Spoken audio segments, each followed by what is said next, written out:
So, as you could tell, I just got through running across the cornfields with my dogs to come over here on a Saturday and say hi to everybody. So I'll get better at this. We'll get higher quality in the editing room because I do all my own production too. Anyway, again, love you guys. Go say hi to somebody. Just wave at somebody. Start there. Just wave at some people. Younger people, older people. I did that backwards, didn't I? Younger people, older people. Just go out and say hi. Let's start. There was a hashtag that Barbie wants to get started. I'll have to look that up. I'll have to look through some of the old films. We need to be pulling together and discussing these items, and not be afraid to have a dinner. What do they call it? Table dinner, or around the dinner table. Politics is a device to keep this country moving forward. I know that all the people in the middle class want this country to keep moving forward. I also know that the politicians we have currently in place on both sides of the aisle, some way more than others, but we have a situation now where the politicians don't want us to necessarily move forward. They want, in our education and our information to be lower and lower so that they can control and control more. They have very perfect lives, really. And these are the things we don't understand. You know, we need to really be able to have the courage and have the patience to be looking at our politicians more directly, with more information. As I've said before, we have a utopia coming, and if we don't have control over our politicians, as that utopia comes, then we won't have that utopia. We will be moved into whatever needs that the country has, without the rewards. This middle class of America has been stronger and done more than my own. I know I'm biased, but than any other. As a matter of fact, all the middle classes, around the world, is what the economy is built on, and we have no say at how that money is spent. Well, that I promised you I would move around some of the intro videos, coming into the show videos. By the way, I really appreciate you guys starting to show up even earlier. We've got 45 people already on, which makes me think that this monologue thing is starting to work out a little bit. Hopefully it is. Leanna and I were just talking. I'm very jealous right now of her. Well, for many reasons, but what I'm talking about now, I'm very jealous of her. She lives in Arizona, suburb of the Phoenix area. Beautiful. You guys know Arizona, very beautiful. Southwest is a beautiful place, but right now it's not snowing. And I woke up this morning to about a foot of snow. First time in Oklahoma. Now, as you guys know, I'm from Chicago, so it's not that big of a deal. And my dogs, Boomer and Daisy, Boomer got to eat snow. He hasn't eaten snow for a winter. He loves eating snow, that freaking crazy ass dog. But, hey, we got 80 people on. I guess I better get started here. So welcome to Insights and Straight Talk with Rod Duff and producer Barbie. Today's conversation is one that every business owner, every entrepreneur, every leader, and honestly, anyone trying to build something real, you guys need to hear this one today, because one of the hardest truths in business is this: you can't fix what you can't see. And producer Barbie, she calls it, you can't drink from an empty cup. You guys know that saying. And most people don't see their biggest problems until those problems come crashing through the door. By then, it's too late. That's why today matters. We spend a lot of time on this show talking about what's happening in America. what the great middle class is facing and why the world feels so heavy for people just trying to grow a business, run a household, or simply literally stay afloat. And that's the point. We all know by now our government doesn't care. They would rather you stay down. But today, we're pulling back the curtain a bit on something far more personal and far more common than most people ever realize, called blind spots. You know what I'm talking about. Not the obvious problems, not the loud ones. Those are easy. It's the quiet ones. It's the quiet ones, the ones that hide behind success. You know what I'm saying here. The ones that are disguised as, I'll take care of that later. Was a running joke in my office, which now I look back on. Thanks a lot, Leanna. I look back on it as we'll circle back around to this. And, that was probably the death of me now that I think about it. The ones you don't notice until they cost you momentum or money, confidence, or clarity. Today's guest doesn't just talk about blind spots. She eliminates them.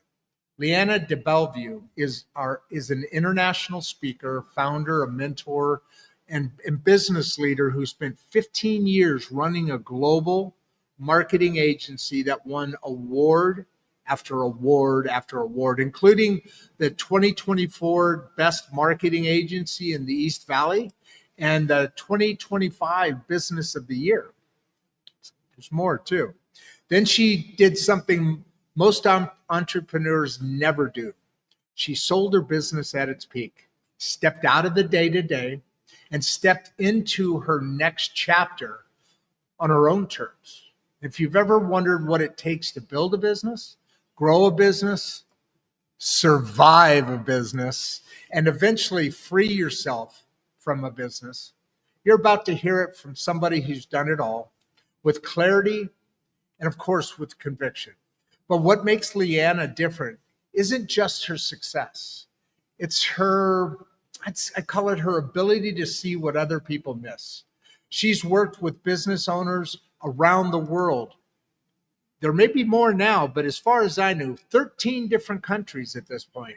And what she has discovered is the pattern behind the problems, the silent success blockers, the places where entrepreneurs sabotage themselves without ever realizing it, the marketing that looks good but doesn't move the needle, the strategy that is brilliant on paper but broken in real life, the systems that worked, 5 years ago, but quietly stopped working while everybody was just too busy to notice it. She's been featured in the Huffington Post, served as a Forbes council member. She's co-authored an international best-selling book. Not a lady who just sits around. and was she was inducted into the Who's Who in America in 2023. But again, none of that matters. Today, what matters today, it's because this is a conversation every middle-class family, every hustler, every builder, every dreamer, and every leader needs to hear this. Because no matter how confident you are, no matter how talented you are, no matter how much experience you have, you still have blind spots. Think about it. And those blind spots, they're not flaws. They're opportunities that are unclaimed. So here's what I want you, our live audience. What is there now? There's 258 of you on right now. I want every one of you to think about, as we start this conversation, what keeps showing up in your business or your career that you keep pushing off to someday? Where do you feel overwhelmed but keep pretending you're fine? What assumption have you built your entire strategy on that might not be true anymore? These are moments. Think about these. What success are you chasing because, I want to hover here for a minute. I'm going to start that again. What success are you chasing because you think you should, not because it actually fits your life. I wanted to say that a couple of times because producer Barbie said to me, God, what was this? Just not even a couple of weeks ago. She said, you know, Rod, I don't know why that got me emotional all of a sudden, but you started the machinery business and you grew that out of ego. This you're doing out of love. So what is it that actually fits your life? And here's the big one. If growth has felt slow or stuck or heavy or confusing, what if the bottleneck isn't your effort? What if it's your clarity? Leanna's going to talk about growth, okay, about resiliency, of course, and about blockers, about personal development, inside out, right? And the moments where business problems reveal life patterns and what it really takes to get out of your own way. This show is about helping the great middle class rise. That's our mission. Always has been, always will be. And today's guest brings one of the most practical, transformational frameworks we have ever talked about on this platform. I'm very excited about this. So grab your coffee, your tea, your kombucha, whatever you're drinking today, settle in and get ready for a conversation that will make you rethink how you operate, how you lead, and how you build. Because today, it's about unlocking growth. And growth always begins by seeing what you couldn't see before. Leanna DeBellevue, I messed it up right there, is in the building. So Leanna, make it look more professional. Help me out, and let's begin. How you doing, my new bestie? That was an amazing introduction. Thank you very much. And I think we have so much alignment with what it means to be in the middle class and the importance of us collectively coming together and making a difference, making that needle move. So thank you for allowing me to be on today. It's my pleasure, and thank you, because I don't think this early we've ever had 400 people on, ever. Wow. 414 to be exact right now. So obviously your message that we kind of announced or told people that you're coming on today, that message is one that carries. Oh God, we've already got a comment. What the hell are you guys doing? Oh my God, no, we got like 10 comments. All right, girl, I don't know what the heck whatever energy juice you got going on, you're bringing in the crowds. We got almost 500 now.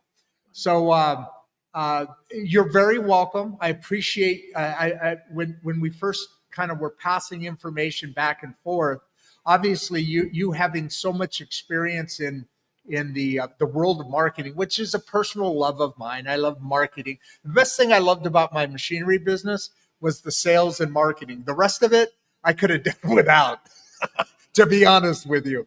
But it is what it is. So as I always ask, Leanna, would you kind of just spend there's a ton of questions here, so maybe a little bit less than normal, but would you kind of give us I just like to hear what brings people to the place that brought them here. Yeah, absolutely. So I will tell you, so many people say that this is a lifelong dream. They always knew they wanted to be this or go into business ownership. It was not on my radar at all. I wanted to be a pediatrician from the time I was in second grade. Oh, wow. Up until high school. I went to college. I was pre-med. I knew what I wanted to be. There was no deterring my focus. And then I met a boy. And next thing I knew, we were married with a baby, and trying to do med school when you have a baby is not a good choice. And so, but I've always wanted to be a mom as much as I've wanted to be a pediatrician. So this was a beautiful blessing, right? But absolutely, definitely derailed my plans. And I had two Those children. darn kids. I know, right? I ended up with two beautiful children, a daughter and a son. I'm But sorry, daughter and son? yes, yep, daughter and son. Daughter older or daughter younger? Yes, daughter older. So they're 2 years apart. I have one that's, sometimes they're 3 years apart, sometimes they're 2 years apart. I have 28-year-old and a 25-year-old, right? And so they're already grown. they're grown. They're grown at this point. Oh, wow. Okay. Was she his mini mom growing up by any chance? No, she was not a fan. Was not a fan of. Oh, yeah. So since then, I mean, obviously they've grown and they're fine. But no, at the beginning we were not excited about that at all. But it did stop my college career. And something magical happened at 30. And I realized, wait, this is not how I intended my life to go. I didn't have a college degree. I was married. I stayed home. And I think there's no harder job than being a stay-at-home mom, right? It is 24/7 and you don't have a lot of adult interaction. I mean, just it was a beautiful time in my life, but I also knew that I needed something a little bit more. My marriage ended after 15 years. And I went back to school and I thought I'll just go for like medical coding, something along those lines. I had a teacher pull me aside, said, why don't you do massage? And I said, well, I don't really like people and I really don't want to touch them. So, and then she told me what it paid. And I said, okay, I could do that. Right. Suddenly, as a single mom, you kind of do what you have to do. Long story short, I went to work for a chiropractor as his massage therapist. Insurance changed. I'm sure we all have a story about how insurance changed and, our life changed. And he called me in the office and said, I can't afford to pay you as a massage therapist anymore. Insurance doesn't pay. However, I definitely don't want to let you go. So I'd love to have you do marketing for us. And would you be open to it? I said, absolutely, 100%, no problem. Little did he know I had no idea what marketing meant, but I knew that I definitely wanted to remain employed. So I said, I got you. I sat down at my desk. I will never forget Googling what is marketing, right? A few minutes later, he came to me and I said, okay, well, what's my budget? What does this look like? And he said, you've got like $50. And I'm like, a day, an hour, a minute, like, what are we talking about? He was like, you don't understand. This insurance change has almost devastated us. It needs to be free marketing. And so I remember sitting down, Googling what is free marketing, right? Because at that point, that changed the name of the game. And I got rooted in my community, went to the local chamber. I started networking. At the time, they were Facebook fan pages. I started a fan page. And within 2 years, we had doubled our space. Instead of me being the only massage therapist, I had 4 in-office therapists and 24 event therapists working under us. And within 6 months of starting marketing, he had told me, there's no way I'm putting you back on the floor as a massage therapist. You're our marketer. And he did something and it gave me an amazing blessing. He told me, pick a title. Whatever your title is, pick a good title because that's going to be on your resume forever. And I was like, okay, what about like marketing manager? And he was like, think bigger. And I was like, okay, what about director? And he was like, director of marketing. And I was like, cool. And he goes, throw in public relations in there. And I was like, okay. I mean, it's the 4 of us in there. It didn't matter. I could have been called, the director of, the world, and it wouldn't have mattered. So, but he told me, he said that resume, that will build your resume from here on out. I trusted him. But he taught me how to make a business. And even though we had experienced a ton of growth, he was very, very frugal. I love him to death. I still see him around town. Pretty sure he still has the first dollar he ever made, right? But he taught me something very valuable, which was how to build a business with no budget, right? So about 3 years later, he called me to the office and he said, I think you need to go do this on your own. And I was like, okay. And then I was like, wait, am I getting fired? Like, what is happening? And he said, absolutely not. He said, you have what it takes, go do it on your own. I said, cool. First Friday comes. I'm used to a direct deposit. I'm used to like money just showing up in your account. That first Friday I woke up and I was like, wait a second, who's going to pay me? Like what? I jumped into business ownership knowing nothing other than, it was something that sounded cool, right? Well, I figured out pretty quickly that rent still needed to be paid. My children still needed to be fed. Electricity needed to be on. And I thought, how in the world am I going to do this? And then I realized I just did it. I just did it in the last 3 years for someone else. Let me use those principles to do it for myself. Within 6 months, we had grown from 0 to 6 figures. And then I had a client, call me and say, hey, my brother works in Dubai. They want to work with an American company. Would you? And this is just a local guy that I knew from a networking event. It was nothing major. Dubai led me to London, London to Sweden, Sweden to Canada, all within a few months. And I was telling that to somebody and they're like, so you're an international company? And I was like, no, it's just me. And they were like, but you work in different countries. And I was like, yeah. And I think it was in that moment that I realized that I was genuinely creating something that was probably bigger than I'd ever given it credit for. I was just trying to be a mom that could still show up at the field trips and, at practices and on the weekends. I was just trying to be present. So I would get up every morning around 4 or 5. I'm a natural early bird, and I would work. My kids would get up, get their stuff done, get them off to school, work until they got off of school. My kids really didn't even recognize that I was working. Right. And then as soon as they went to bed, jumped back in it, worked till midnight, got up the next morning and did it again. And fast forward 15 years later, we had an entire team doing what I once did. Yeah. Wow. Yeah.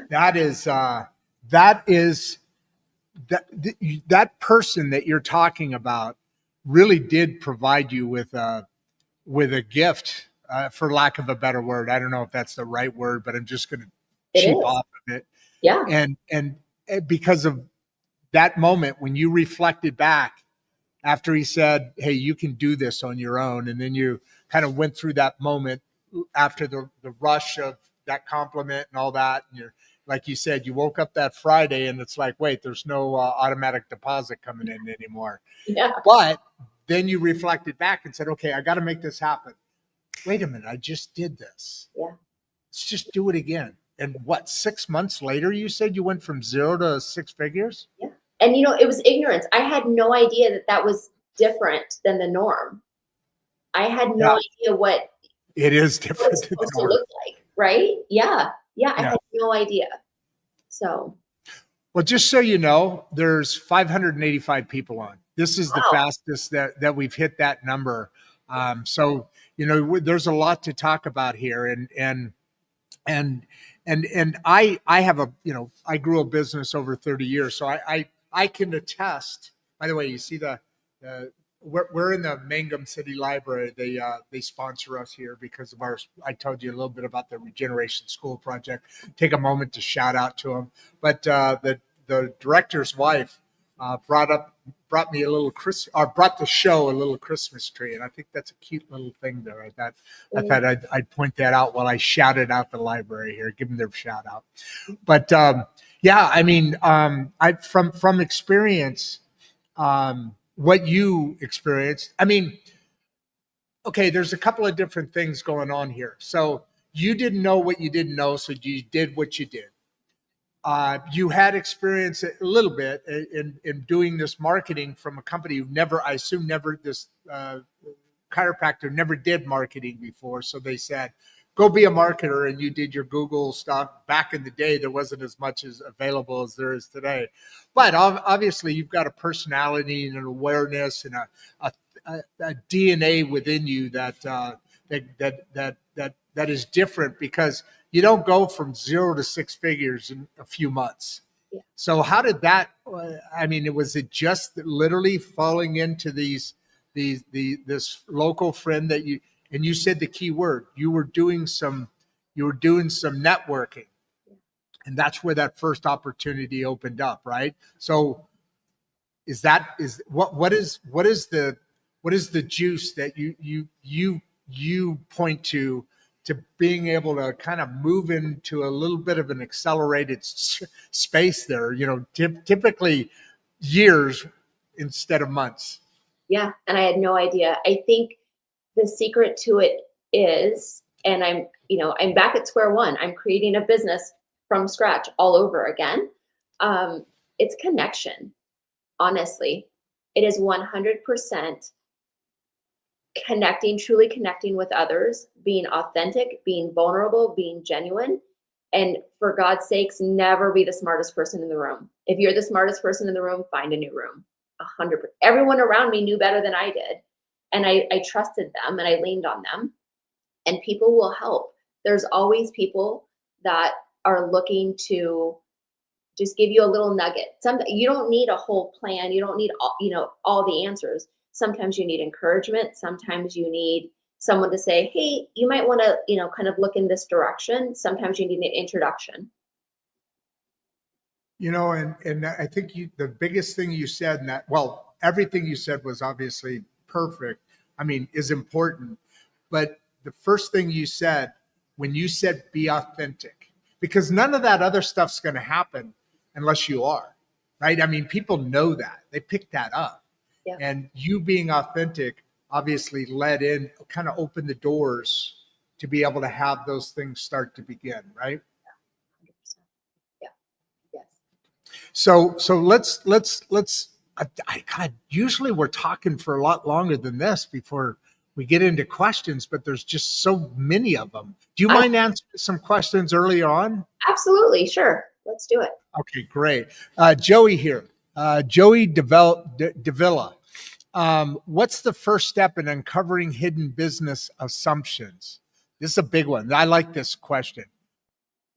Yeah. So do the other 600 people that are on. Awesome. No, you go, girl. So many times we are told, you have to do this, this, this, and this for your business to succeed. And I think inherently, I'm a mom first. I've been a mom since I was 18 years old, right? It's just so woven in me, right? So a lot of my analogies kind of go back to parenthood and being a mom. But so many things that people tell you have to do in business, inherently, a business is like your child. You birthed it, right? You've grown it since day one. You know that something doesn't feel right for your business, but you're being told in order for this to be successful, you have to do these things. I think the first step is really and truly questioning that, right? Now, some things you do probably. Hold on. Yeah. Hold on. Sorry. Really and truly questioning that. Yeah. Meaning the information that people are telling you. Yes. I didn't. Okay. I want to make sure I connected on that because this is a big deal right now. Everybody listen. Go ahead. Say that again. So people are going to tell you that you have to have certain things within business. Some of them are common sense. You probably need a website. You need a business card. You need a professional whatever, right? Those make sense. But then there's other people, especially with the introduction of AI, right? You need to use this product and you need to have these type of avatars. And you have to do all of these little things that if you spend your time doing them, they're not going to move the needle forward. They're just a box that you can check. So I always tell people, what are the things that you believe that you have to do? And what are the things that you've been told you have to do? And then question those, right? Do I have to have a website? Well, if you sell a product online, more than likely. So that's a truth, right? I have to have a team of people to help support me. Okay, is that true? People think that having a team is a marker of success. I'm going to tell you, as someone who just came from having a team, that adds a whole nother dimension to business ownership that not everyone might be ready for. So if you are being told you have to have a team, is that true for you? Right? So really and truly question some of those things that you're hearing everybody, all of these gurus, all of these consultants telling you, right? It's really easy to have a team when you have a $5 million business. It's not easy to have a team when you have a $50,000 business, right? So just questioning Yeah, those. and sorry, I can attest to that too, because as I look back, like I said, this I what my business, I started this a year and a half ish ago, and I was winding down the business prior to that, and I did it for a different reason, for myself, just for my own joy, not necessarily for chasing the dollar anymore, but it brought me the reason I say that is it brought me back to the point where I had people around me telling me, I need more salespeople. I need more this. You need to have that because the coverages and this and that. And, and this is going to sound egotistical, but it's authentic. I'm the best salesperson. I mean, the reason my business was successful, a little bit of marketing. Yeah, I love doing that stuff. That's what brought me to doing this. But the sales side of it, the sales side, that being authentic, and that being able to tell a story that somebody else connects with, and that product now needs to be in their possession or service, whatever that is. Well, my unhappiness with the business model began when I started listening to these other factory things, and I felt I needed to have this bigger thing and this better thing and this, like producer Barbie told me, my ego was being fed by others that had nothing to do with the business, Yep. but felt that they knew better, and that became the less side of good in what I was doing. So I go ahead with what you're saying. I just wanted to add in there because, man, I feel you. That when you say you need to have a team. Well, my first thing was like, I don't like people. I like people, but I don't like people. Yep. I don't like people all over in my Kool-Aid, right? That's a producer Barbie cup. But go on with your saying. Do you need people? Well, do you need them or do you not? So answer those questions. Those are the things you're talking about now that I rudely interrupted. Go ahead. Yeah, no, I mean, you're right there. I think, again, inherently what your business needs. There are blind spots, right? And there are things that, like I said, you do need to look at some truths. Do I actually need this? Do I need that? However, if you know inherently something is not right for your business, don't do it, or modify it in a way that feels authentic to you.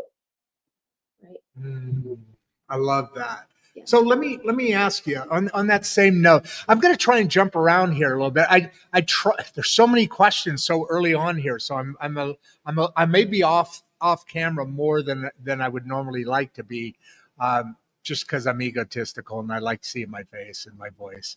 No, but the You but got the I got one. I got one, guys. Hey, it worked. So David here, how do we know if a reoccurring problem is actually a blind spot? To me, I don't know if, I mean, nothing, David, great question. But to me, if it's a reoccurring problem, how can you define that as a blind spot? Where's the crossover? Where's the bridge? Because to me, a blind spot is, I never even knew anything happened. But he's talking about a reoccurring problem. Is there a connection here I'm missing, or can you fill something in for us here? No, I think absolutely a reoccurring problem is a blind spot. You see the problem because okay, yeah, there's an element, there's something that you're not seeing. So if there's a problem in the problem, yes, right? Because you're trying a solution and it doesn't work, so the problem comes back. Okay, then you try another solution and the problem comes back. There's something that is missing that is preventing you from finding what the solution is. And that is probably one of the best ways to understand and to identify that there is a blind spot, right? So, and this isn't your question, and I'm just going to kind of follow up with the natural question that I hear so many times after I get this type of question, which is, okay, I know there's a blind spot. Now what? Right? Um, because if you don't see it and you can't identify it, and you've been trying to fix this problem, how, kind of now what? That's where your community comes in. Having a community of people who are other business owners. And I'm going to say this, and it may be controversial, and I don't mean it bad, but a lot of people have their community, they consider friends, family, neighbors, other people who are not in the business circuit with you, right? Those are not always the best people to help you identify a blind spot. You need people who are in the arena with you, fighting the same fight, trying to figure it out. And a lot of times, a blind spot is invisible to you, but visible to everybody else. And it kind of plays into that vulnerability, right? Go to someone whom is maybe 2 or 3 steps ahead of you in business and say, hey, I've got this problem that's reoccurring. I've tried 10 different solutions. None of them are working. I feel like there's something I'm not seeing. Can you, if I give you the scenario, can you see something that maybe I'm not seeing, right? But absolutely, if you've got a recurring problem, 99% of the time, it's a blind spot.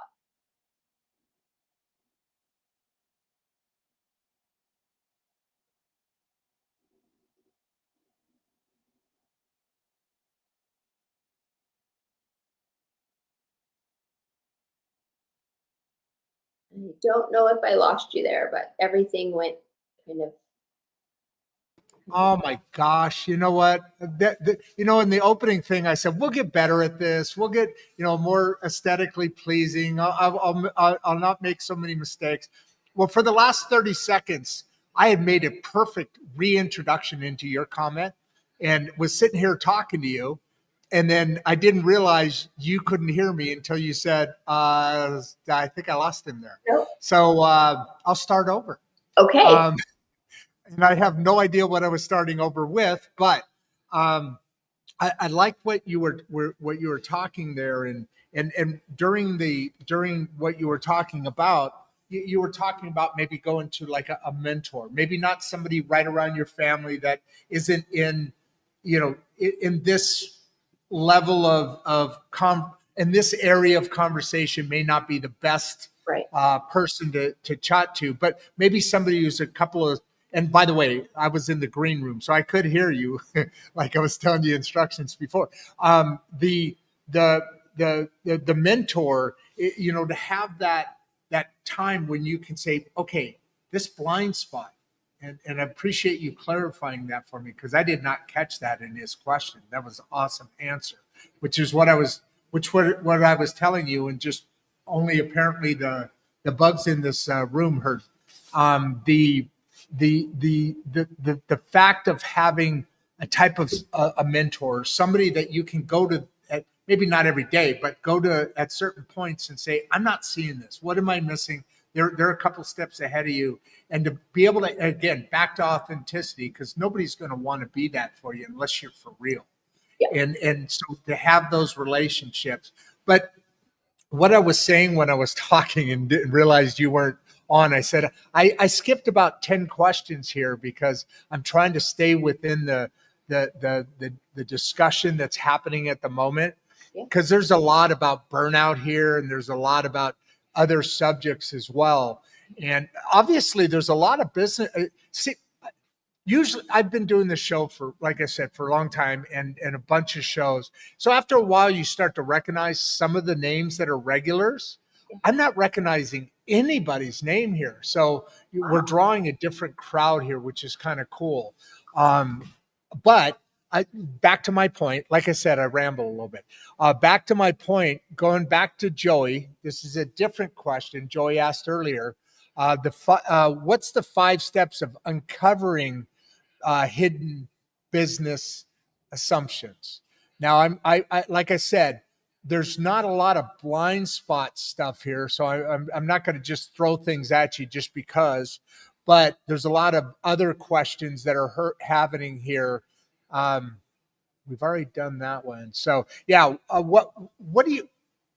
not to try and pull away from it, but just to stay alongside of it, what we're talking about. Yeah. Could you help Joey out here, would you? The first step to uncovering hidden business assumptions, that was our first question, right? That was that Joey's first question was this one. What was the first step to uncover? Oh, he asked the same. Okay, I read that one wrong. So you tricked me, Joey. Damn it.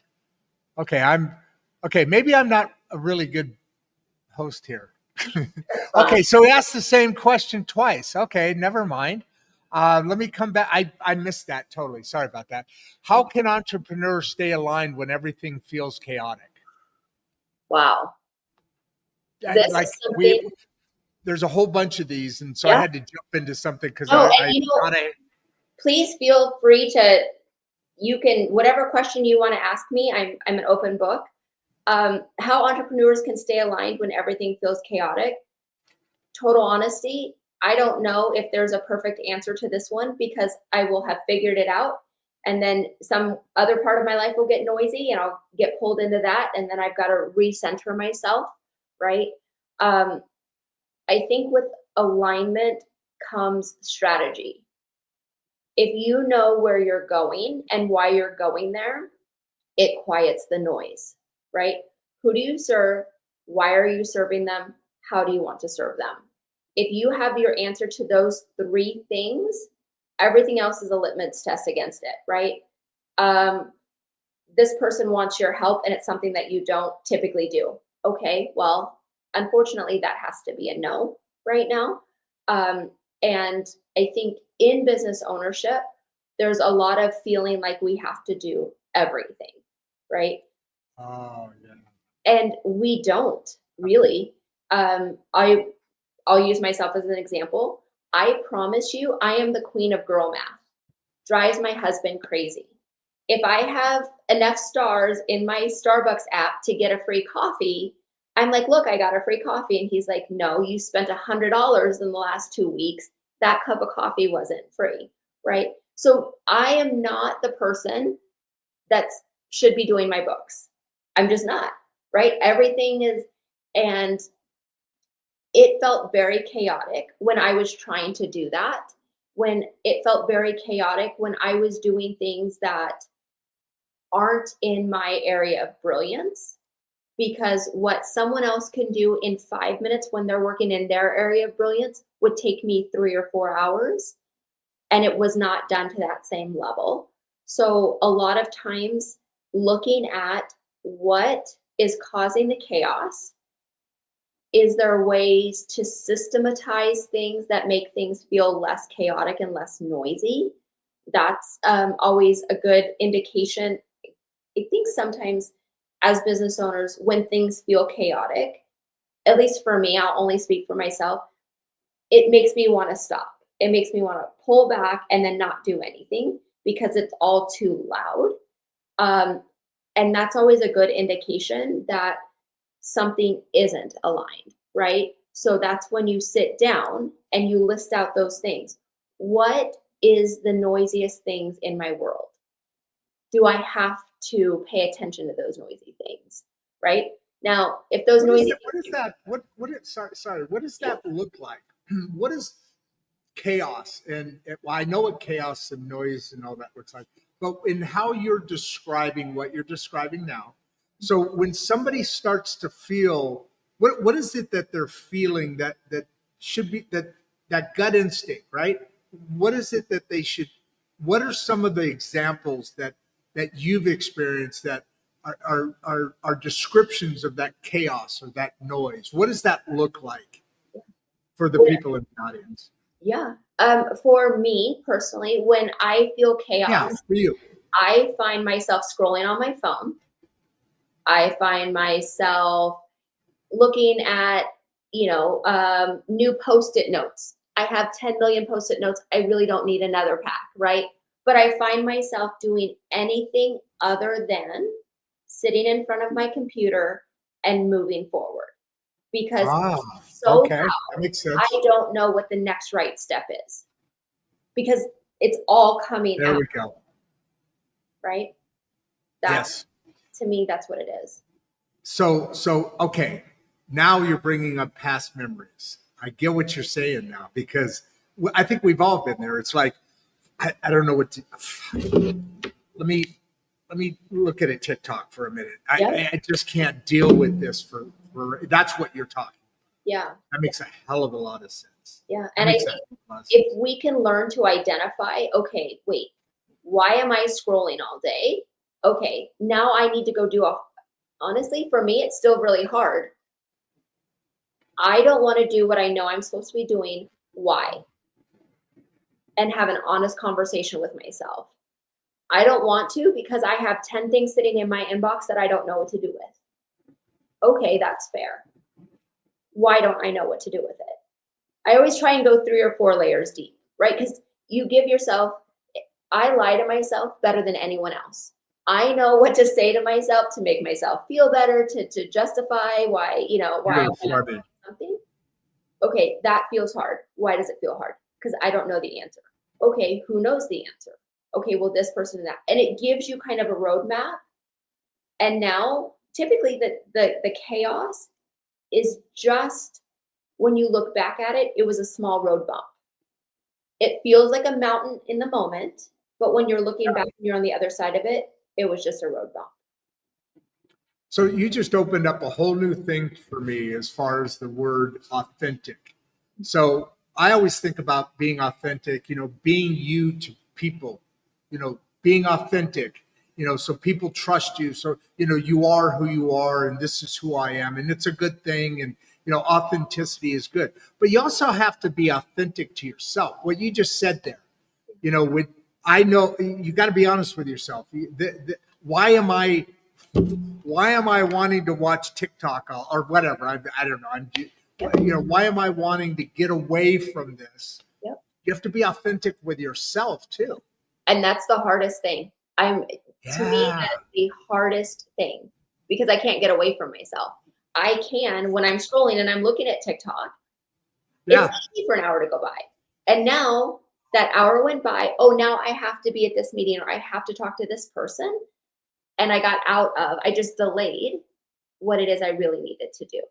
So when there is chaos, when it feels misaligned, that's an indication for you to have a conversation with yourself. Yeah. So it all goes back to being you, to trusting you. That, again, that gut feeling. Now, I would say we have 3 brains, right? We have the brain of the head, we have the brain of the heart, we have the brain of the gut feeling. And those things are things that aren't listened to enough, especially if you're an entrepreneur, you're a business owner, you're an executive in a company, or you're building a household, or you're doing all the things that you're doing certain things, whatever those are, that are not easy for the human consumption. All right. It takes effort. It takes more. When you're at that point, that's when you really have to start using those 3 brains, right? Because your heart and your gut, all they do is they send signals to the brain, which sends out the chemicals for you to react, right? To however that is. And what you just said there, when you get to a point, you're going to have more decisions, more pressures, more this, more that, whatever it is of those examples I just gave. But at that point, that's when you really have to, you're there because you're you.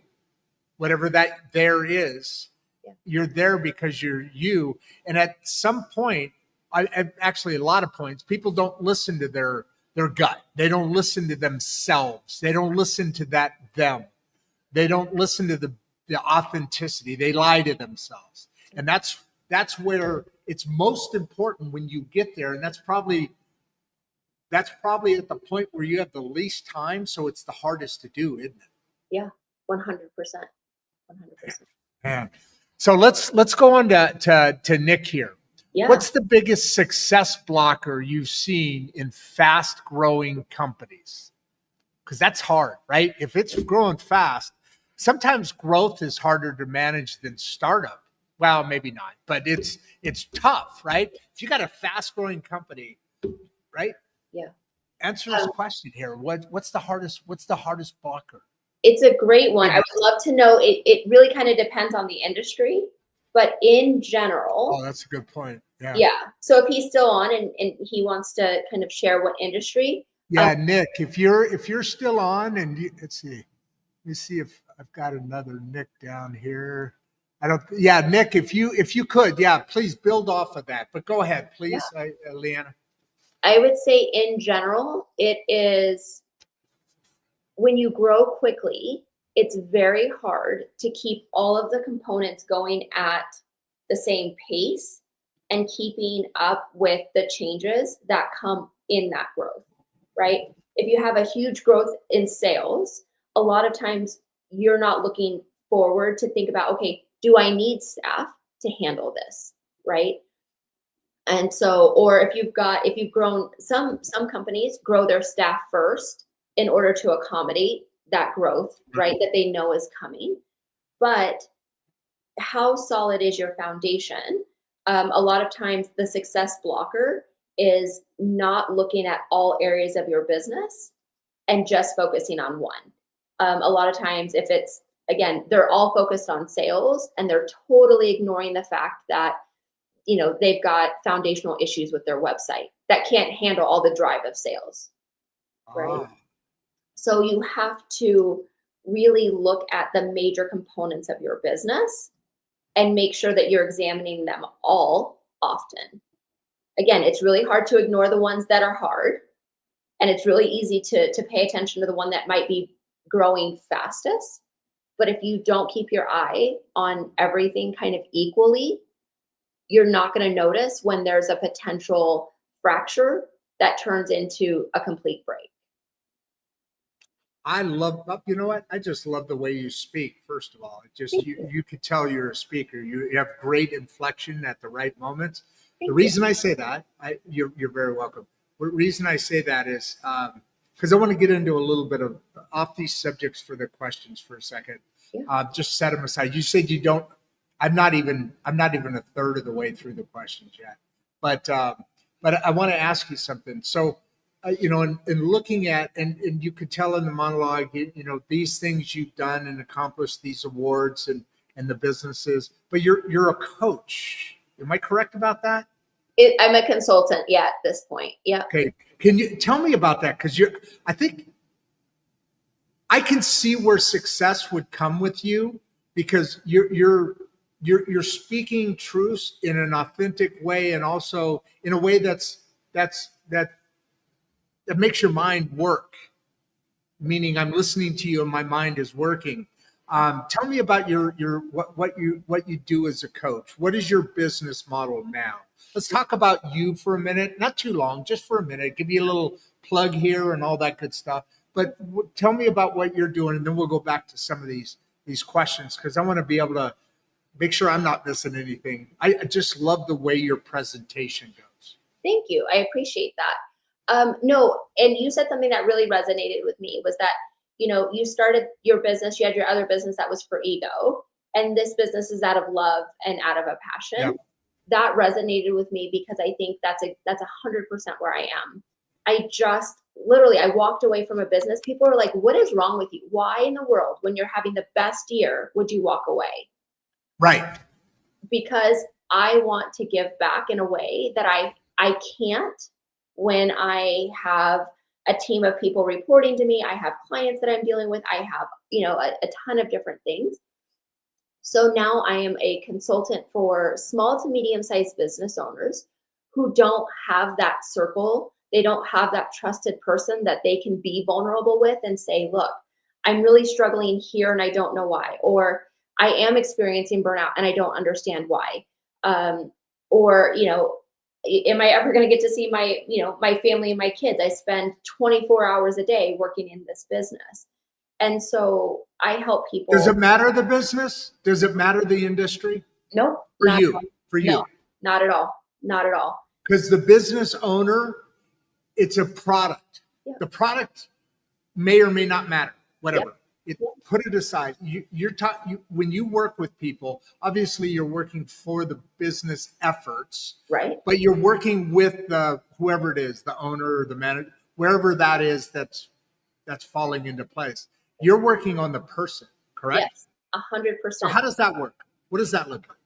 I'm going to be interested. I want this thing to grow. Yeah. The number one thing, honestly, is accountability. As the business owner, Meaning? You tell yourself you're going to get something done. You need to have a show the notes for next week, right? And then something on TV. There's a game you want to catch. So you know what? You go, I'm going to do that later. Well, now it's 2 days later and you haven't done it, right? Whatever it is to move the business forward, a lot of times we don't have to answer to anyone, right? I had a team of people under me. If I tell you I'm going to get you something and I don't, and if they say, hey, did you get me that report? And I go, you know what? I didn't have time. It's been a crazy week. Sorry, I'll get it to you next week. What are they going to say to me? They're going to say, okay, no problem. Knowing that that's probably really important to them. And so there's really not a lot of accountability at the owner level, right? If I tell a client I'm going to get something done, I'm going to get it done. I found that not having accountability as the owner can be, and actually this might tie back to part of Nick's question, the biggest success blocker is not having accountability, right? Not having someone to hold me. You said you were going to get this done by Friday. It's now Friday. Why wasn't it done? I am competitive by nature. So if I tell you I'm going to do something, I might be doing it the last second, but I'm going to get it done. If I tell you I'm going to get it to you by 5 o'clock, it might be 4:58, but I'm going to get it to you. So having accountability, we help people with accountability. The second thing is that we have honest conversations. So many times as business owners, we are not in a position where we feel we can be honest with people, right? We have those that are closest to us want to keep us safe. That's why I said that maybe going to your family is not keeping you safe. If I went to my family, they would have told me, you need to get a job. You've got 2 kids. What are you thinking? Right? I went to other business owners. Well, I'm also learning that a lot of business owners don't have that. They don't have a circle that they can lean on. They're the person that everyone leans on, right? So there's the support for everybody else. Where do they go for support? So I saw that that was a huge, huge thing that was missing within the community. And now I want to give back. I want to help people that are 2 steps behind me. Look, I'm going to tell you straight up, I have made every business error known to man. If there's a wrong way, I guarantee at some point I went down it. I know all the potholes. I would love to say that I've had this perfect business and everything went well. No, I've almost lost my business a time or 2, right? I know what it's like to get to the height and then drop back down and then have to climb back up. I've been through having employees that aren't great employees. I've been through, you name it, I've done it. And so now I just want to help people avoid those, or if they're in them, how do you navigate getting out? So that's what I do for people. That is awesome. And is that, I mean, and maybe it varies. I don't know. When you're working with somebody, I'm sure you work with a few different people at a time, whatever your business model, whatever that is. So when you work with somebody, are you working with them on a daily, a weekly, a monthly basis? Or is it, hey, what about these things? And then send back to me and then I'll go over it and then we'll go over. I mean, how does that kind of, I'm sure it's different. Well, maybe it's not so different for everybody, but maybe it is. How often? What does that look like? I do try and tailor it to people. Hey guys out there in the audience, I'm sorry, I'm being cheap here. I'm being selfish. I'm trying to figure out for my own personal thing here. I want you guys to see more of me forever. So go ahead, Leanna, please. No, honestly, I'm cheating here. You're good. I don't like putting everybody into a box. So we talk one-on-one. What kind of accountability, what kind of systems, what kind of strategy, what do you need? Some people genuinely just need someone to hold up a mirror and say, okay, this is what I'm hearing you say. Is this correct? Okay, if this is correct, here's a strategy or here's a way. Other people like that hand holding. Most of our clients, we meet Mondays and Fridays.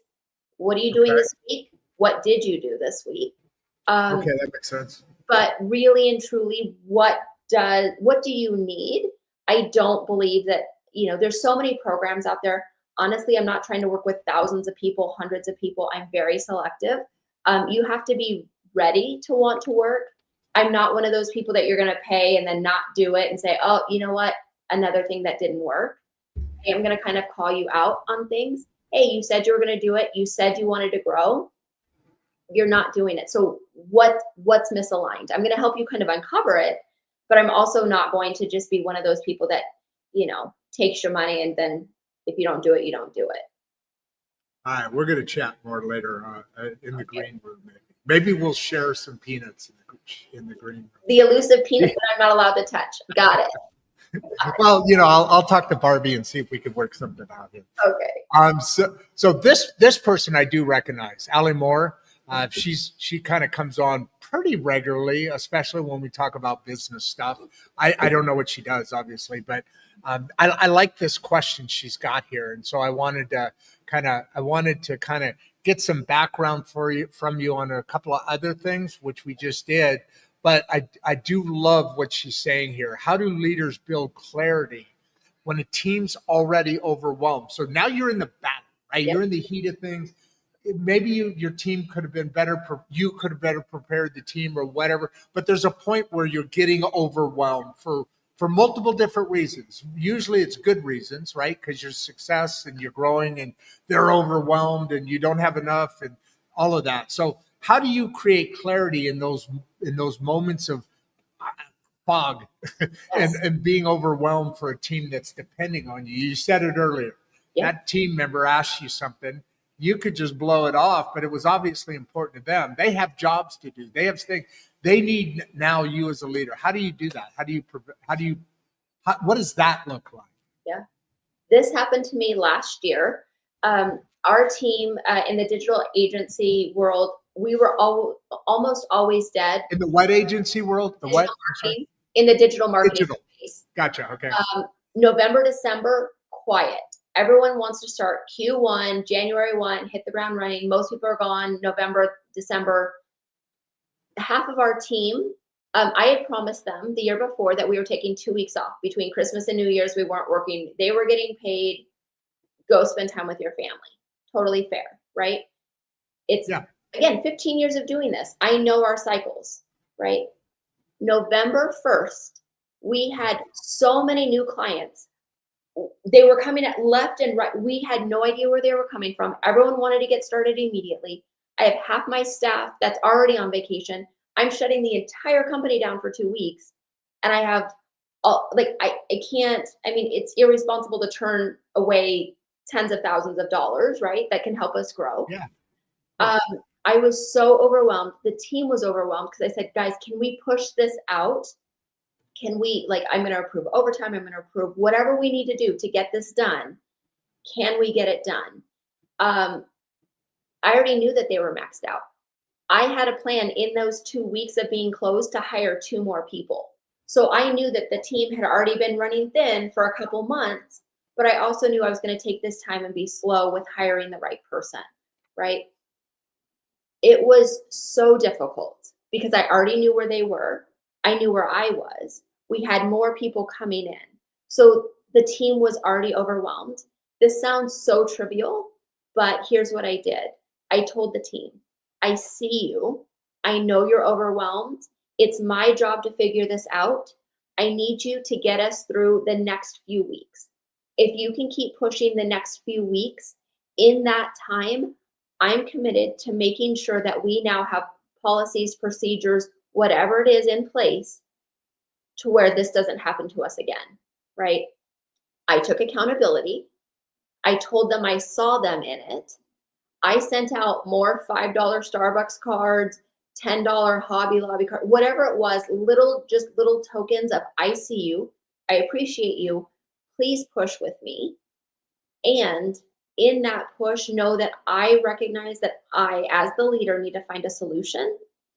And as hard and as counterintuitive as this is the time as a leader, you probably need to step back and figure out what you need to do to get that clarity, right? You have to have somebody that you can trust, even if it's just for a few days.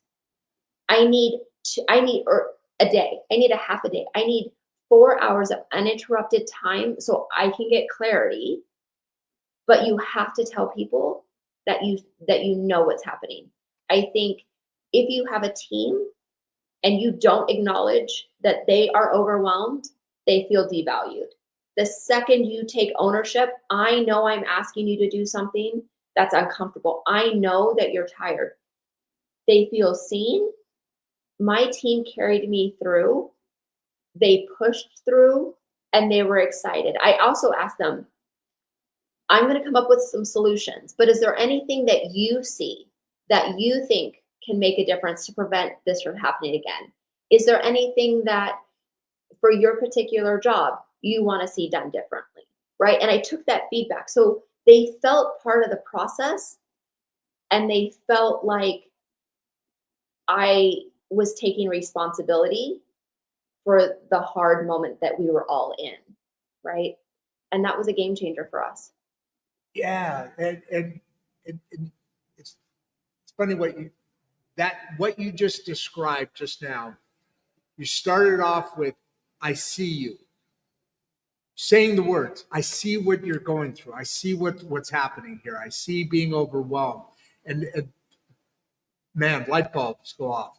But then the rest of what you were talking about was a diatribe, if that's a proper word, a description of seeing them. Your actions then reinforced. So that moment when you had clarity and, hey folks, I need a couple minutes, give me some clarity, I need to figure this out, what's going on, and then you come out to the team and you're one-on-one or however that works and say, I see what's going on here. We're about ready to go into this promised vacation, and hey, no way this is happening, and we're beyond the opposite. We're just blowing up right now. Yeah. But then you spent the next 2, 3, 4 minutes of that part of the conversation, and we're showing how you showed, and you didn't, it wasn't like you were laying it out. You were just saying, and then we did this, the little, I know she went back to Starbucks. You got a little bit more of a Starbucks thing going there. I know. I should shop local. I know. But you know, is Starbucks a sponsor for you? They should be. You're obviously they should, right? Let me send them this. We'll see what I can do. You should. You clip out some of it and do, the couple of different Starbucks things. The one with your husband and well, maybe not that one, but it's really. So we talk a lot about leadership and business, and we have 4 lanes on this show that go into different subjects that focus on certain subjects, and so I talked to a lot of business leaders, and actually this show came out of what was called Insights, which was the funnest part of my business back in the day. Is I used to interview, discuss with, or really that was interviewing industry leaders in my industry. It was for marketing. Right? We just posted, and we'd use that for marketing to grow the business. But what you're talking about now is such a support of the way you think. So sometimes people say things and that's the right thing to say and to do, but then when you're talking to leaders like you, I've talked to so many of them. The way you just put that is so important to the people that you're leading. And you don't see a lot of that, do you? Not because people are bad or because this or that or this or that, but I think you said it early on. So I have a business. I'm an entrepreneur. I'm pretty good at this. I'm good at this thing. And it hit home because I'm not good with my books either. And when you said that, so there's things that really, even people who are really good, who are really confident, who are very competent, expertise in what they do, they need that mentor that you've referred to a couple of times at moments, because, can we really be excellent at everything? or does that kind of dilute it sometimes? I mean, sometimes you don't want to necessarily be an expert at your books. Yeah. I never would want to do that because it's boring as hell. Yes. I mean, I respect the hell out of people that do that, but it's like data entry to me. After about 5 minutes, I'm like, I can't do that stuff. So anyway, you can't be an expert. Well, you shouldn't be an expert at everything, because if you're being an expert also at that, you're taking away, like I think you said, took 3 days instead of 3 hours, and it wasn't as good of a product. Whatever it was you said, Yeah. I related to that. Yeah. So what you're talking about is, sorry, I'm being a little bit of a commercial here for you. I don't mean to be, but the way you laid that out is so not common in the world that you live in. Yeah, and I think and I'm that's why I impressed fight. by that. Go ahead. Sorry. No, I think that's why I fight to have that, is because I work in a space that is digital, that's very impersonal, that is very data driven. And I think in our culture, we can very easily lose sight of the fact that we're all people, right? We all want the same things. Yeah. And because I work in such a space that is so cold and is so numbers driven, I think that forces me to maybe overcompensate somewhat on the personal level. And the second I started doing that, everything else handles itself, right? See, I told you, you're an awesome speaker. Just the way you left that dangling there. Thank you. I bet you get across to the what you do. You're basically talking to leaders all the time, right? In your coaching, you're talking to people who aren't shy necessarily about their ego. I mean, you have to have. It's like if you're a pro athlete, you got to have an ego. Otherwise, you wouldn't drive yourself. If you're in government, you got to have an ego. Otherwise, you wouldn't be driving yourself. If you're an owner of a company, you've got to have an ego. I mean, you don't got to, but you do have an ego. Otherwise, you wouldn't be where you are. So you're talking to those folks all the time. You're not just talking to somebody who's like, yeah, I'll do whatever you say. Yeah. You're talking to that people who's like, hey, look, I've done this. So I bet you're very effective with those people as well. Yeah. I think my resume follows me. I don't like the things that I've accomplished. I think have all been amazing opportunities that were so much more than me, right? And I don't like to highlight that very. I like that. But a lot of times people need to see my resume before they'll even listen or assume that I have anything of value to say. So I use it when I need to. But yeah, that makes sense.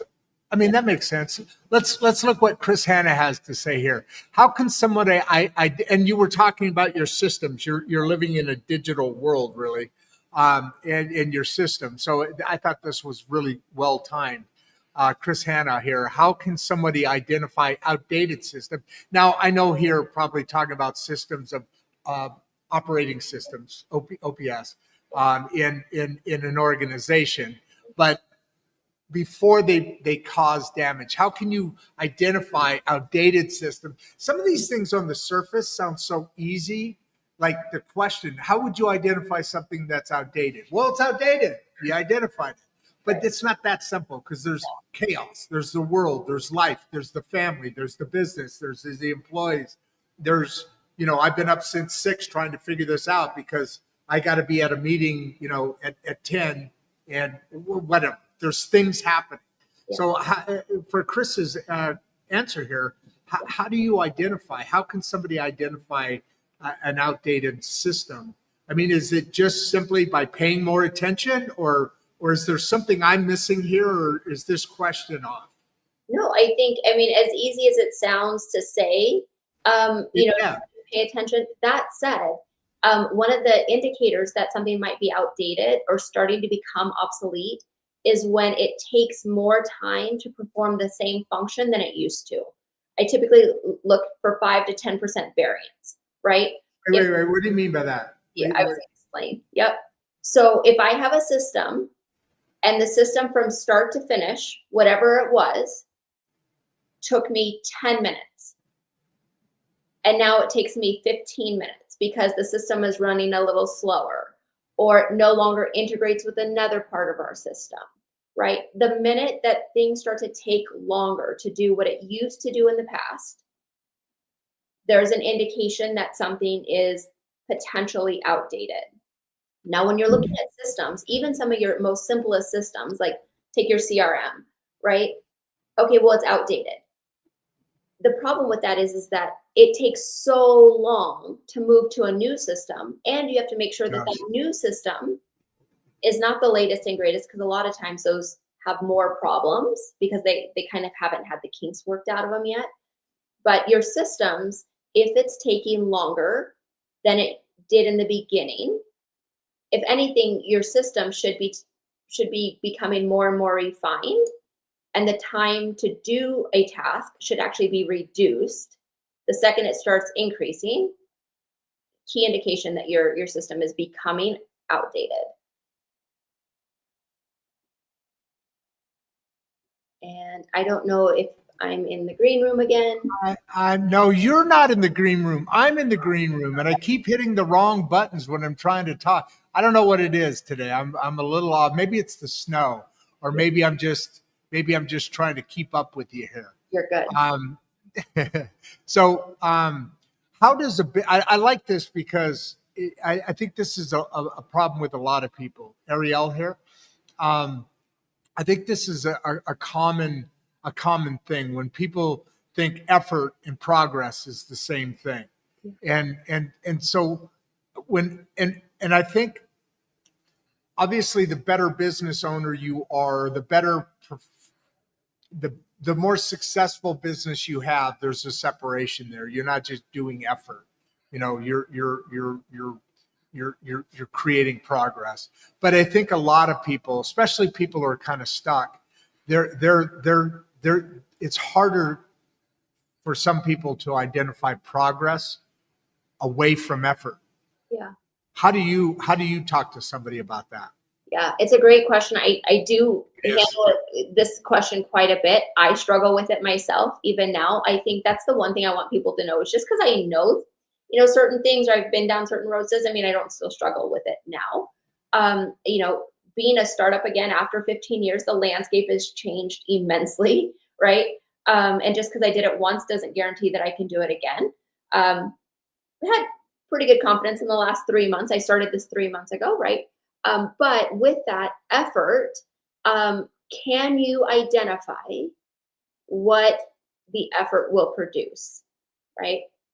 I'm going to spend 2 hours looking at prospects on LinkedIn, and I'm going to send them this message for this reason, right? You now know what your effort should produce, right? A lot of times people spend a lot of their effort in the research phase. If you're researching something, more than likely it is not going to move your needle forward if you're doing it for an extended period of time. I think a lot of times when people don't know what to do, they put in more effort, and that leads to burnout because they don't know what's going to move the needle forward. They're missing that progress piece. So they just figure, okay, well, if I sit here for 8 hours, something's going to happen. No, you just sat here for 8 hours, right? And you're just as frustrated, and you've lost a day, right? So if you have to be able to articulate what that effort is, how long it's going to take, and what you expect to get out of it, right? Okay, so you got to literally be honest with yourself about what your expectations are for a certain whatever. In this case, we're talking about effort. So whatever effort you're going to perform, you have to be honest with yourself. You have to be intelligent enough with yourself to be able to say, I'm expecting this out of that. That's the difference between progress and effort, right? Yeah, and it's intentional, right? Just sitting down with, I'm going to try and figure this out. What? Right? Like, what does that even mean? Right? It's okay. I know I need to accomplish this.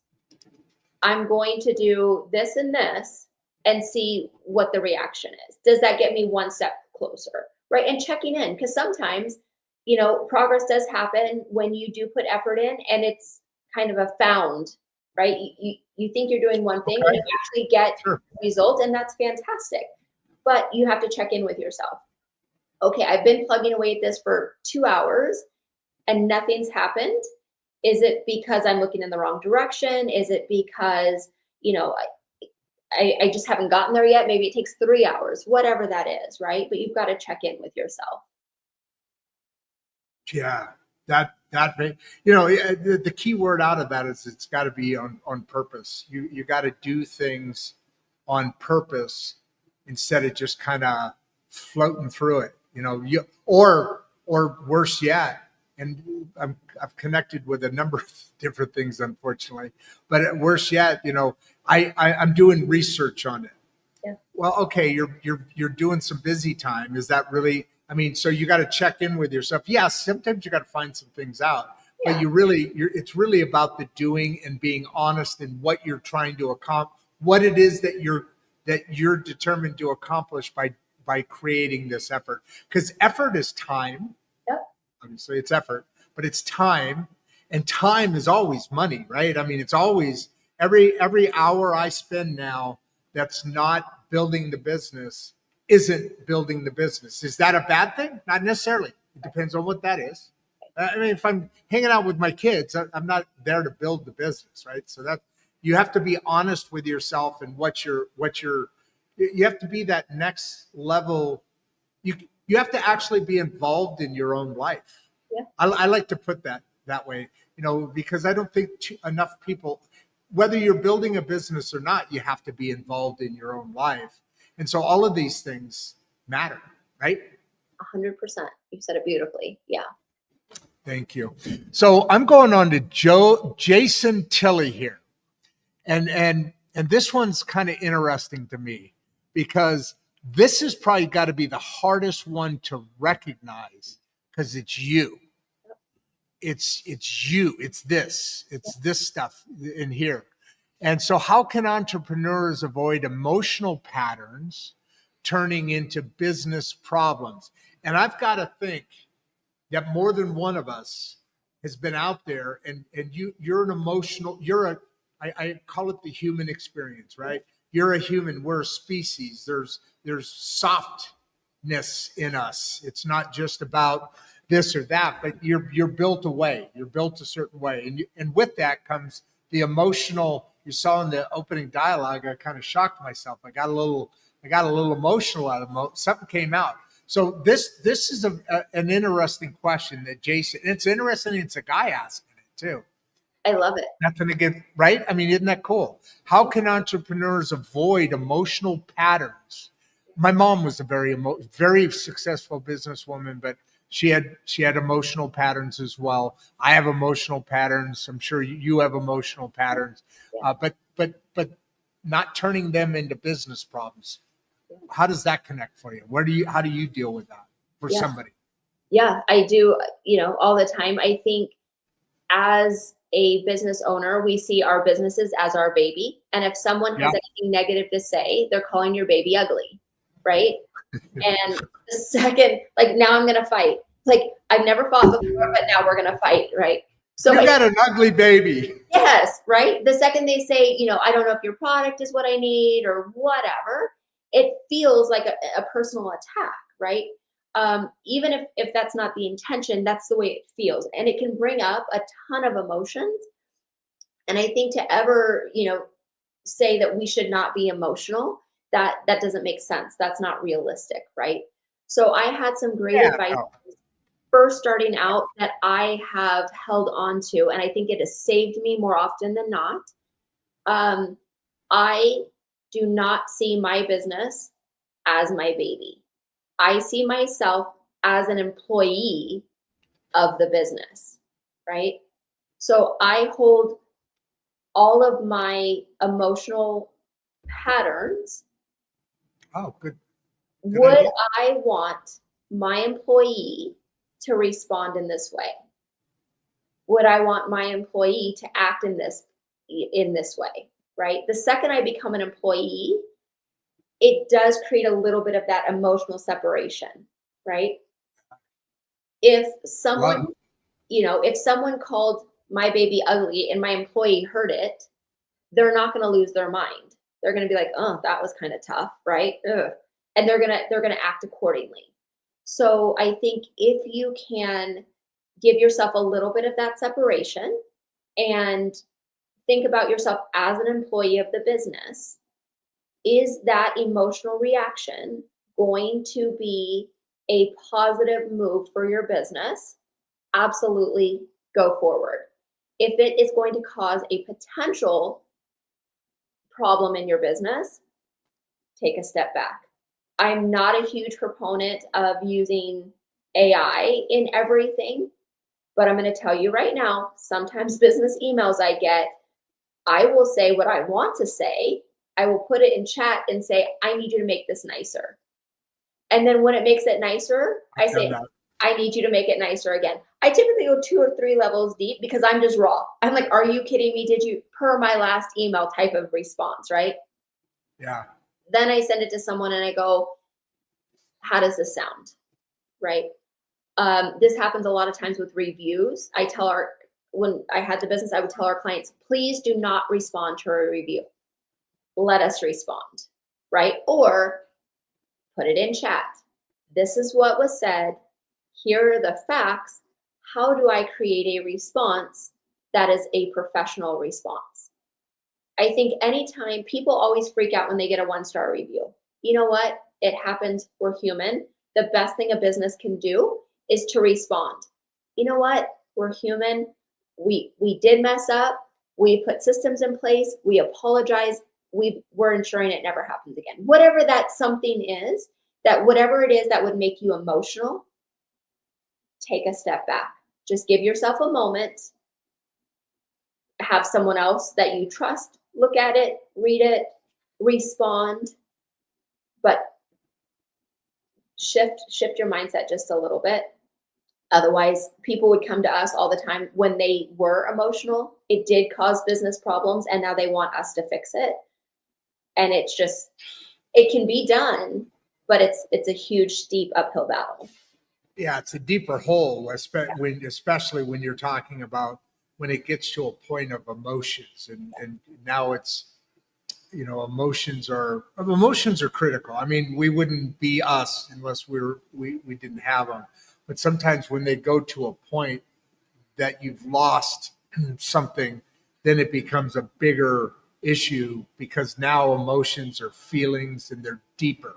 Like you said, if somebody said that your baby was ugly and it was your friend or your neighbor that heard it, or you're talking about the business being ugly and it's just an employee that's like, ooh, ouch, ow, but it's not devastating. Yeah. But when emotions get into that, it becomes a much deeper level. I love that. Just love that. Let's go to Cody here. This is interesting. This is an interesting one for me because it's like it's almost an automatic.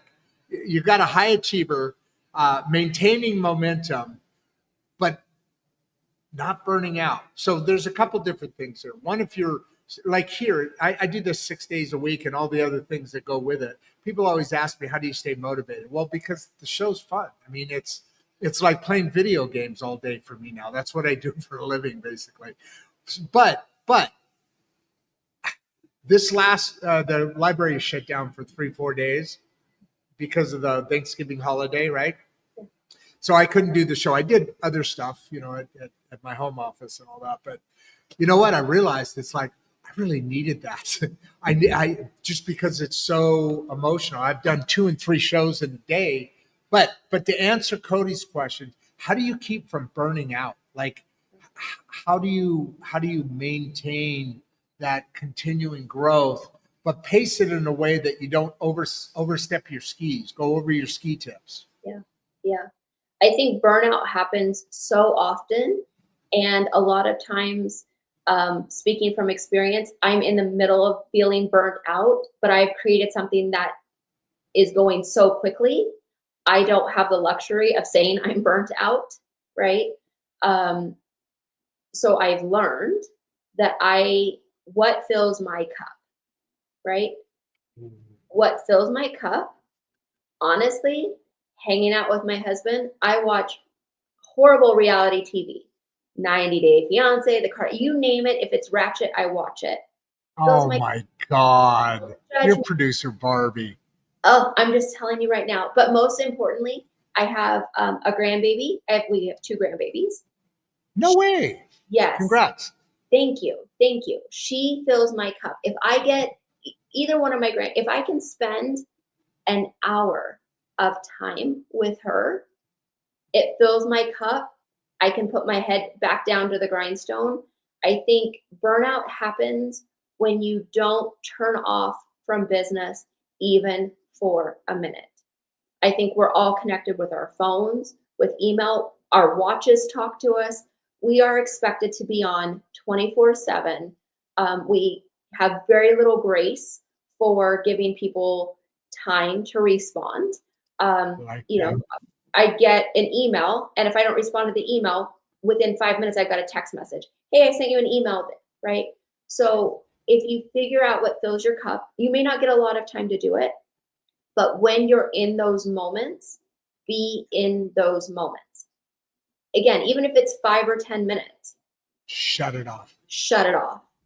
Turn it off, turn it down, fill yourself, go back to it.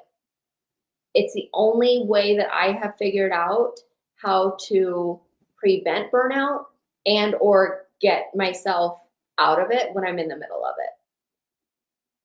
You know, we've been going for over an hour and a half already. Oh goodness. And this is just kind. I mean, I'm not. I said that for a reason. I mean, I just looked up at the clock and I went, oh my God, an hour and 32 minutes, which is awesome. We still got 600 people here. Wow. Yeah, Yeah. I know. But it just goes to show that you've got a successful. Well, you've already sold one successful business, written, a best-selling book internationally, speaker, all that. You've got a lot of things going on. I just found out you have 2 grandkids, so grandbabies. So I know that feeling. And It changes everything. the cup. It changes everything. Oh my God. The only reason we have kids, I'm now figuring out, is so I can get grandkids. Yep. Yeah.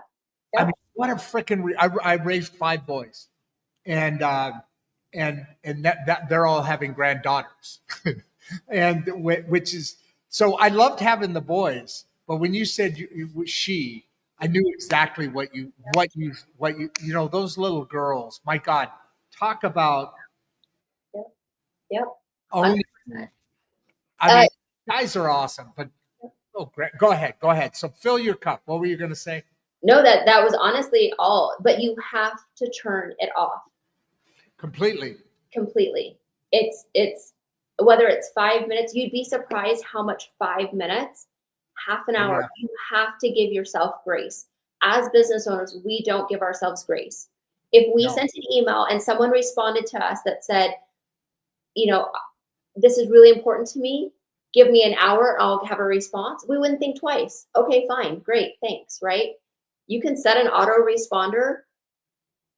This email is really important to me. As soon as I get back in the office at 4 o'clock, at 2 o'clock, at 1 o'clock tomorrow, next week, whatever that is, I'll make it a priority to respond. People are like, okay, they've got their answer. They know when to have, expect some type of return. Exactly. And you now have that freedom. But so many times we don't give ourselves grace. I'm here with you, but let me check my phone. Okay, I'm here with you, but let me do this. Oh, and I've got to send this. It's going to kill us. We're humans. We are not robots, right? Our business is important. Look, my business supported myself, my husband, my children. I've got my entire team plus their kids and their stuff. Like, it gets very overwhelming and you think, I can't stop. I can't stop for even a minute. But if you don't stop, life is going to put you in a circumstance where you can't do anything but stop. And I never wanted that to happen. Yeah. No, that is a beautiful thing. And for all you folks out there, there's reasons you're here listening to this today. And like I said in the beginning, I want you guys to really pay attention to actual aspects of your life that can be tweaked or just adjusted or whatever. And this is probably one of the biggest ones, because I know we had 30 at our height, we had 30 employees, and plus, God, we had, we built equipment. So we'd have people come in. We had another dozen or several dozen outside vendors that would, do electrical stuff for us and all that. And you're right. There's a point in time where you've got all those families, and you're this and you're that, and they're relying on you. When you said that, it brought back a lot. And the thing is you have to, otherwise burnout does happen. You have to go see that grandbaby and talk to her for a little bit. Because at some point you do need to turn it all off, and you can't, like you said, the best thing one of the best things you just said there, have an autoresponder. Somebody sends you an email, hey, I'll get back to you in an hour. They've got their answer. I know how important that is, versus just not saying anything. Having that autoresponder gives you time to be able to just turn it off. Yeah. And completely. You can't half turn it off, but still play on that, that email that yeah, hi baby, yeah. That's not that, right? Turn it off, man. Just freaking turn it off. And then recharge, right? And honestly, I'd love to say that it could be weeks or days, or it literally for me at some points was just 5 minutes. But I told myself, it is 5 minutes, like make the most of that. And it was amazing how, 100% all in. And that way you can be 100% all in back when you're redoing, taking care of those other families in your business and your baby or not baby or whatever you want to call it. I'm gonna get onto this next one here for two reasons. One, it's a great question, but probably more important than that is Rob Thomas is my favorite singer. I idolize Rob. Matchbox 20. I don't know if you know him, but Rob Thomas asked this question: how do leaders identify the hidden costs draining their business? In the opening, when I was kind of preparing it, I was talking about, businesses don't just explode. They don't just get destroyed and explode. They seep out. The success can kind of seep out from not recognizing or not paying attention to that. So how do you answer? I assume this is not the singer. How do you answer Rob Thomas's question here? Yeah, it's a great question. And I looked to, like I said earlier, it's not my forte. We have a commercial banker who handled at our bank. And I asked her, there is a system that they use to rank, like when they're going to give businesses a loan. For your industry, you tell them your industry, and they'll tell you what each section of your business should be costing. So for, machinery, for manufacturing, okay, 8% of your budget should be marketing, 20% should be this, 15% should be labor, whatever that number is. They have some set metrics that I didn't even know existed. She just, again, I have an amazing banker, shout out to Christy at First Western. She came to me and she was like, would you like to know, because I said, how do I know? I asked this exact question. How do I know? Especially when we were starting to think about selling, right? How do I know if this is balanced or not? She literally gave me the standard to which, and it's industry specific, so it's not super general. She gave me that list and those percentages. Then I went to our bookkeeper, because I don't do our books, and I said, hey, can you tell me where are our business percentages, right? There were two specific areas that we were significantly higher than industry average. The first one was payroll. And I know that my success was directly related to our staff. And I knew that I wanted to pay them in accordance with the value that they brought our business, not what industry average paid for their position. So I could justify, and I was okay, why this one percentage was higher. There was another percentage which was our, that went back to our CRM and some of the back end stuff, that I was like, wait, this is way off. It was about 8 to 10% off of what it should have been. And then that gave me an idea of what to start looking for, right? Okay, we're leaking money here or in this category. What are we spending money on that maybe we shouldn't be, or is something outdated? That could be another indication. I'm kind of going back to our question earlier, that one of your systems is outdated, right? Is it now costing you more to do business in one area than it did in the past? So I leveraged those two resources. I think any banker should be able to provide that information. Anyone who's got a commercial banker, and you don't have to have a gajillion dollars to have a commercial banker. If you have a business bank account, it's typically tied to a commercial banker. Ask them for, those percentages that they use for loan. And in your industry, they'll give it to you. If you have a CPA or a bookkeeper, I would just ask them to do the work. You're already paying them. Ask them to do that. Yeah. Or if you're doing it yourself, at least it gives you a starting point, right? I love that. That makes a lot of sense. And I didn't know that either. So you're saying that's a common thing. So you're a commercial banker. I've got mine's Great West, Great Midwest down the street here. I'm a local, little town local. They have 12 banks in this town, which blows me away. But anyway, so going there, you can get that information and make sure that you have the buckets filled to the right level in each category. Yeah. That's what you're saying. Yeah. That's very, and like you said, give it to your bookkeeper, man. That's what you pay them to do. Yeah. Well, unless you have a financial background, that's how your business operates. That's another. Yeah, then then you got it dialed in. Yeah. So as far as Chris's, we got a couple more questions here. It looks like, God, an hour and 45 minutes, man. This is just flying by. It's too fun. What questions should we ask when growth? Now here's the first negative one that's been coming on. If growth stalls, what should we be asking ourselves? And you can already look at a couple of things. What you mentioned a website is maybe that causing issues if you're a digital business or whatever, or is the people. But you're the expert. For Chris, how do you answer that? Every business questions. Yeah. And this is, I love the fact that we're not just talking about all positive roses and, rainbows. Like, I think every business is going to see growth either level out or stall, or a combination of all of it. It's typically one of two problems. You should ask yourself, is it a traffic problem or a conversion problem?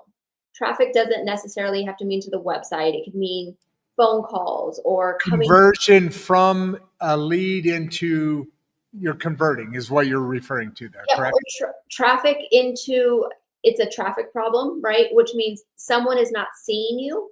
Is it that, only 10 people see you, but out of those 10, 9 become customers? Okay, it's not a conversion problem. It's a traffic problem. So you can identify, okay, suddenly I've become invisible. Why? Right? And then we can go down that road. If it's not a traffic problem, man, 500 people walk past my door every day, only 2 people come in. It's not a traffic problem, it's a conversion problem. You're getting the visibility, they're just not buying what you're selling, which means there's some aspect of trust that's not being instantly built, credibility, your messaging is off. So I tell people all the time, they get so concerned that it's this problem or that problem. It really comes down to 2 things. It's either traffic or it's conversion. Either people aren't seeing you or they see you and they're not buying from you. So what's changed? So if your growth is stalled, what's changed? Well, we still have 200 people walking in the door, but now no one's buying. Okay, well, I raised my prices 20%. Maybe the market can't handle 20% right now. Let's reduce it to 15. Can the market handle 15? Okay, well, I've got 200 people walking in and it helped, right? Now you figured out what the problem is, right? Or, man, I used to have, and we hear this all the time. People used to find me, Google used to send me business all the time. Now they don't. Now no one is seeing me. I'm spending $1,000 in Google ads. We had one company spend $30,000 a month on Google ads. You would think that they were getting thousands of leads, right? Billions. No, we were capped out at 6 leads.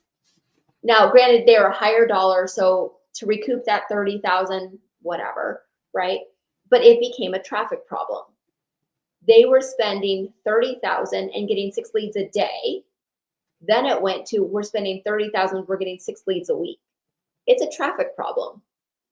We made some corrections, right? But you have to be able to identify which of the 2 avenues is it. We fixed it, but Beautiful. Man, that seems really high though. Really high numbers anyway. Yeah. But that's crazy. That's crazy. So it really, you start breaking things down to its moment, its point. It's perceived. Let's not perceive. Break it down to. You're making it sound so damn simple. It's so this or that, right? I mean, it's just breaking down. Oh yeah, blind spots.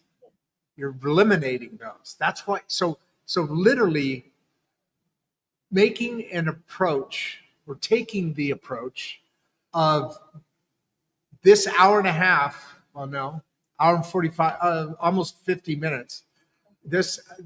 What we've talked about here is a very clear and simple. May not be easy all the time, but simple, right? Yeah. Simple, step by step. Okay, I got this. Let's take the emotion out of it. Let's get our clarity back. Let's spend a minute with our grandchild so we aren't burning out. Let's keep the focus on the business. Okay, sales is slowing down. It could be either this or that. Things start to break down pretty straightforward and pretty simple, right? Well, and I'm going to tell you honestly, our industry, the marketing industry, makes billions and billions of dollars by making it look difficult. It's not. And I think it's just not. We're humans. We're more alike than we are different. Right now, I feel like this country is extremely divided. And the second we start to remember that we're more alike than we are different, and that it really is simple. Work on yourself, answers to the business come, right? If you're having a problem, it's not 50 million things. It's not because you didn't subscribe to this one program. It's not because you didn't spend $30,000 on an ad. Like, it's none of those things. It really is way more simple. And I think that's part of my why in doing the consulting, is because I just want to let people know it really is that simple. It's not, don't buy into all the hype. You can spend thousands of dollars on programs and products and all of these things, and it's really not any of that. That's awesome. We've got our last question here, it looks like, unless somebody sneaks on. Is sometimes that happens as we're wrapping up. Yeah. But why don't we, Rob again? Yeah. It's in the same one, is it? No, it's not. No. Scared me after that last one I did. We've had like 3 or 4 people ask several different types of questions, Allie, and so forth. So there's obviously some business people that are going through some struggling, and oh, now's the time. Hold on, before I get into Rob here, let me do this and put this here and that there, and make sure we have everything where we want it to be. Correct? Yes. Yeah. All right. Beautiful. So let's go back to Rob here. And what did Leanna, well, why don't you read this then? Why don't you go ahead and read this? What did Leanna learn about clarity from selling her agency? I learned. Good question, isn't it? It is. It is. And I feel like I learned a million things and I'm still learning. One, I learned that there's not a magic number where all your problems go away. I used to think if I could make 6 figures, 6 turned to 7, 7 turned to 8. There's not a magic number. It just, the pressures become more. The more you make, the more responsibilities, and the more you have at stake, right? that was something that I realized. And then I think the biggest gift that came from selling my business, that I have a lot more clarity around, is kind of what I was just talking about, that it's not fair to make people think that they're not enough because they're not doing the 1 million things that the gurus out there or the experts are saying that you have to do. I think when I wanted to, I knew I was going to go into consulting after we sold. I thought that was going to look like a fractional CMO position. I got clarity very quickly that that is not what is needed. What's needed is people having real conversations and helping people navigate in real time these little bumps or these hills or these mountains, right? And I think that that's the biggest thing, is that there's not enough people in my industry having real conversations without a desire to sell something outrageous. And that's the biggest clarity, is I think my motto in life is, to whom much is given, much is expected. And I think I have been given so much more than I will ever deserve. I definitely want to help people do what they are meant to do, right?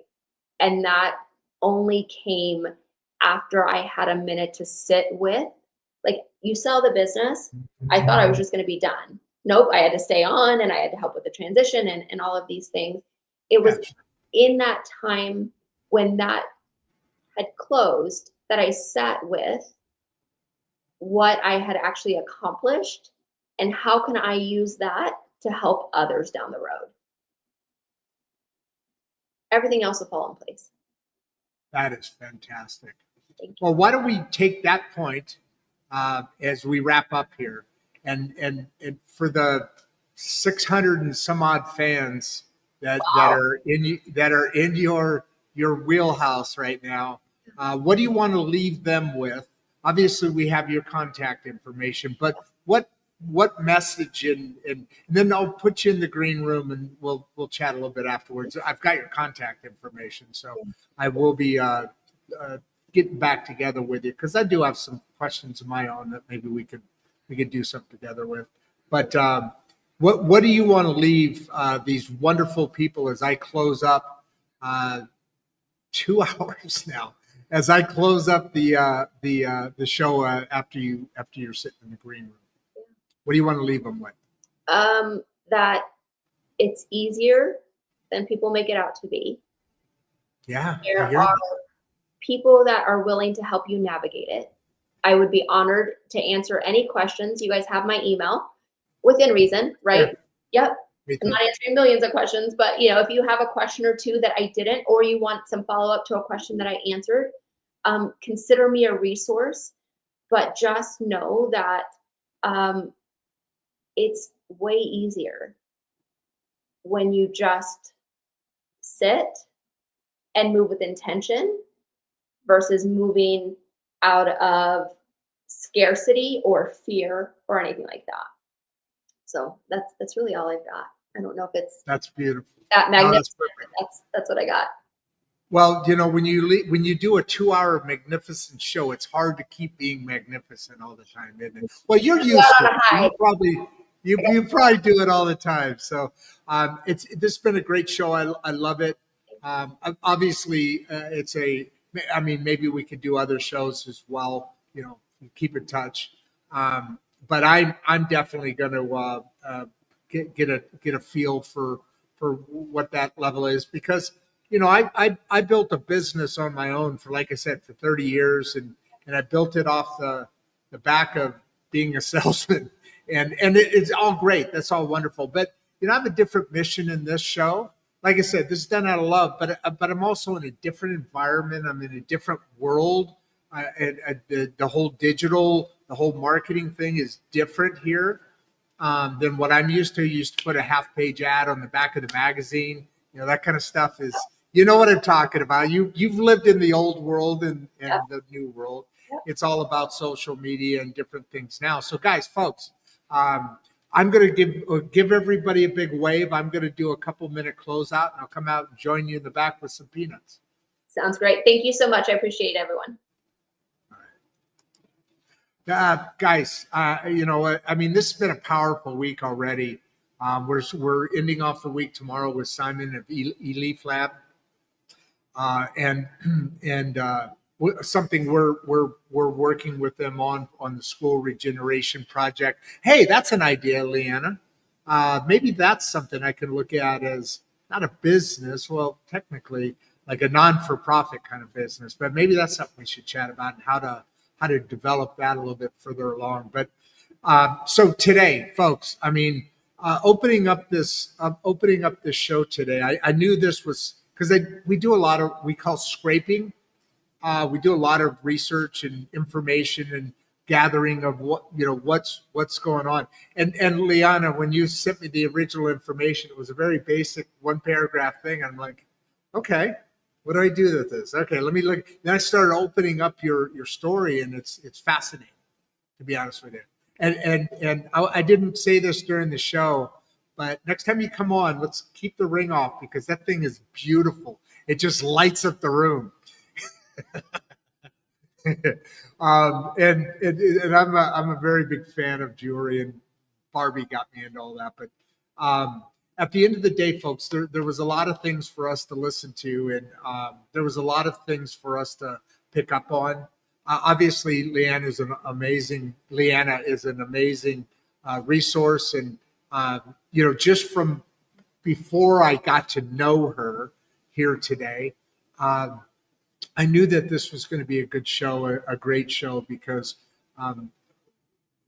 didn't realize her presentation was as good as it is, which is always, to me, especially for somebody who's a consultant that's dealing with different personalities and different expectations and different moments and different spaces, to have that ability to get people to fall into your verbiage, to fall into your message is a gift. It's an important thing, because what you're teaching, what you're bringing across is a important message, is an important aspect in somebody's life. Yes, we're talking about business, but at the end of the day, in somebody's life, whether that's 30 people's families' lives, or if that's 5 people's families' lives, or if it's, a lifestyle business, it's just you and your partner or whatever. When you have the ability to take your message, Leanna, I'm talking about right now, and send that to somebody that may or may not be receptive, when you've got that additional gift of conversation or gift of ability to bring that message along, all I'm saying is that at the end of the day, you can have certain consultants or different people that are there to help you, but unless you really buy into their message, your presentation really makes that a lot easier thing to achieve. And so, yeah, a little sales pitch there for her, but I point out what I point out because I see what I see, and Leanna, just like my grandbaby, you filled up my cup today. With that, I'm Rod Duff. I'm your host. Stay on the other side of the outro. You'll see producer Barbie here in a second. I'm sure she'll be calling me any minute. But stay on the other side. I always try and do that goofy little thing at the end. So with that, I'm this is Insights and Straight Talk. You're here for a reason, and this is the reason. The promises I made to you about Leanna were more than filled, unless I'm way off. But with that, I'm your host. I'm Rod Duff, and I'm out. Before you leave, if you'd like to watch another one of the podcasts, click the first link in the description. We love having you here, and we appreciate all your support. And with that, producer Barbie and I are out.